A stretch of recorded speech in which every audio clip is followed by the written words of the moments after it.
So I am an exercise physiologist. My business, Rebound Health, was founded back in 2009. Back in 2009, we were one of the few professions where there weren't a lot of referral pathways into an EP clinic. We weren't really covered under Medicare, we weren't covered under NDIS or aged care. And so a lot of the people that turned up at our door were from word of mouth referrals. And often what that meant is that, kind of by the nature of our profession, that we were one of the last treatment providers that people would see.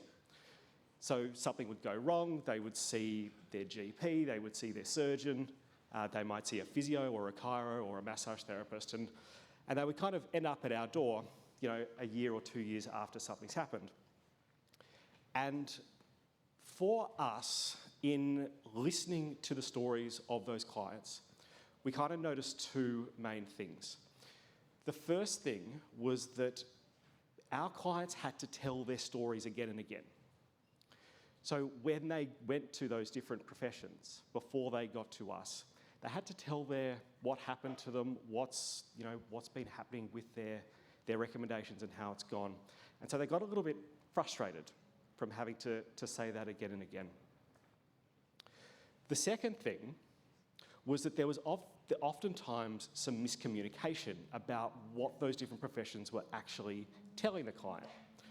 The GP might say, you need pain medication. The surgeon might say, you need surgery. The physio or the chiro might say, you need manual therapy. And so the client that would turn up at our door was often a little bit confused.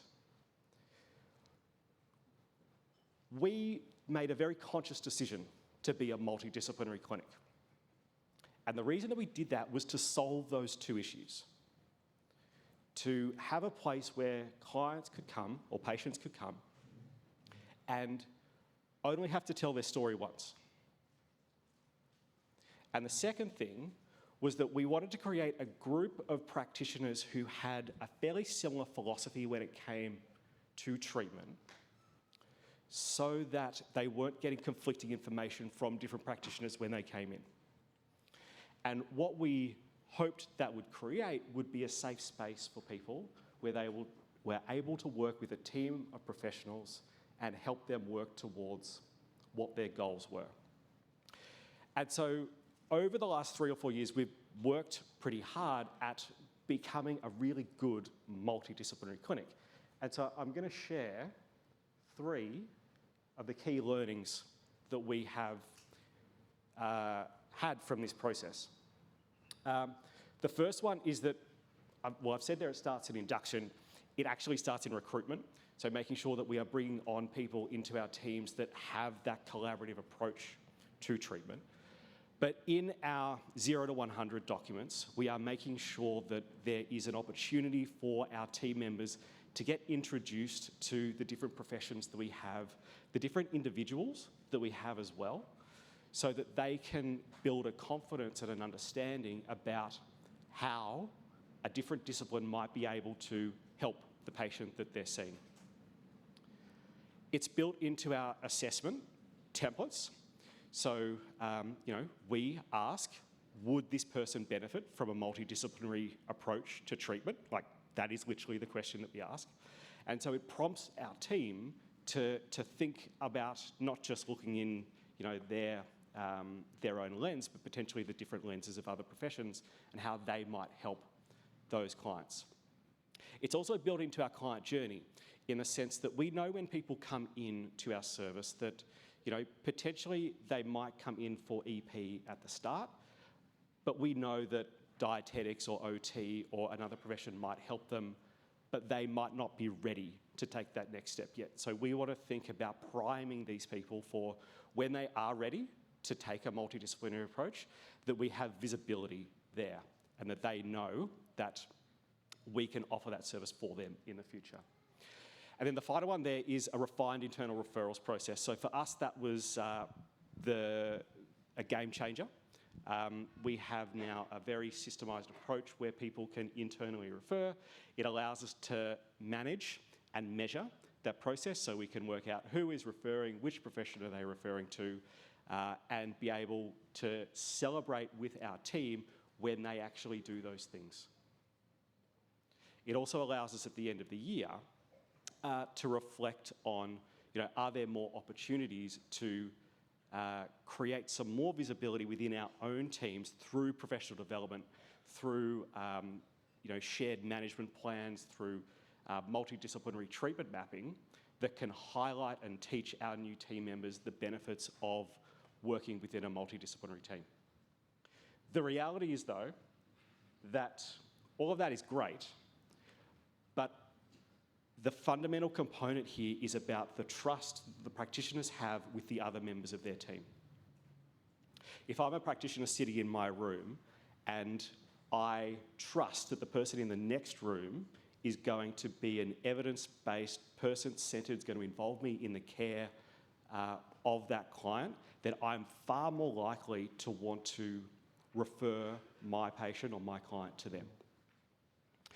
So as business owners, the question that I'll leave you with here is, what are we doing, or what are the opportunities to build trusting and nurturing relationships within our current team?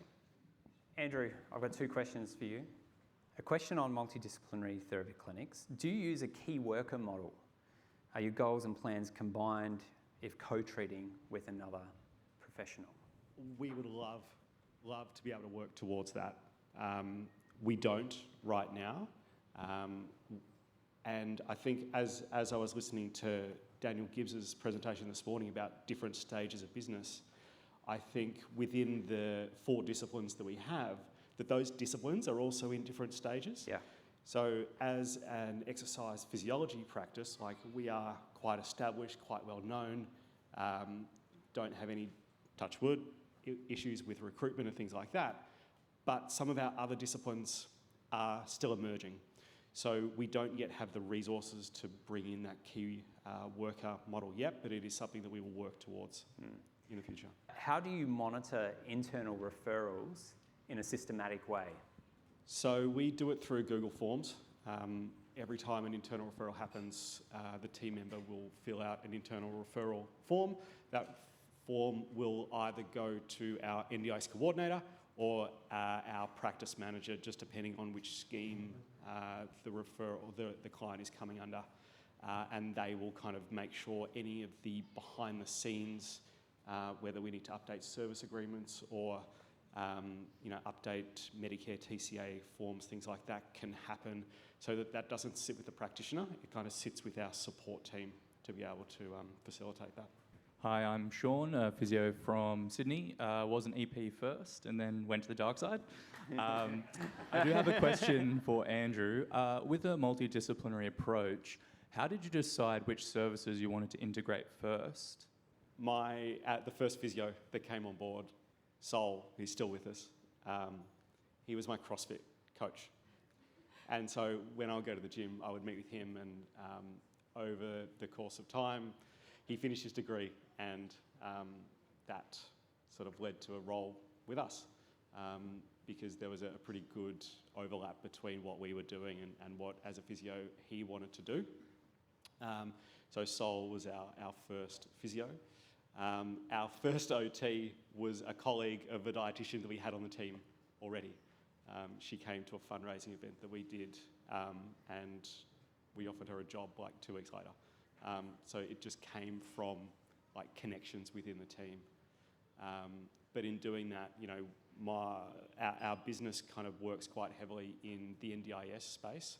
So as we brought on different professions, we were kind of able to test the waters a little bit to see if there was going to be a platform for us to be able to build sustainably over time. And we would do that through, looking at our current client base, our current referrer base, and the opportunities for networking in the area. So it gave us kind of a confidence that, if we brought this discipline on, that it's not just going to be a one-person discipline, that we want to create a team of teams so that, to Trav's point before, you can create, autonomous teams that can have those benefits as to why they will stay with you for a long point.